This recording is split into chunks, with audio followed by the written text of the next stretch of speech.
देखा है ना? ठीक है, पुस्तक को आप क्या करके लेके आओगे? लैपटॉप का मॉडल बनाकर लेके आओगे। ठीक है, हमारे समाज में कौन कौन से लोग हो गए? देखो, घर में फैमिली, ठीक है, जो हमें समाज में चलना सिखाती है। फिर आस पड़ोस हो गया, ठीक है, उनकी भी हमें जरूरत पड़ती है। फिर हम कहाँ जाते हैं? स्कूल, स्कूल में टीचरों की जरूरत पड़ती है।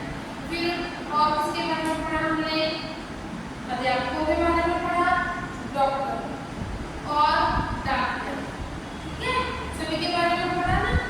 सभी के बारे में समझ में आया? सभी की हमें क्या करती है? जरूरत पड़ती है। ये क्या है? हमारे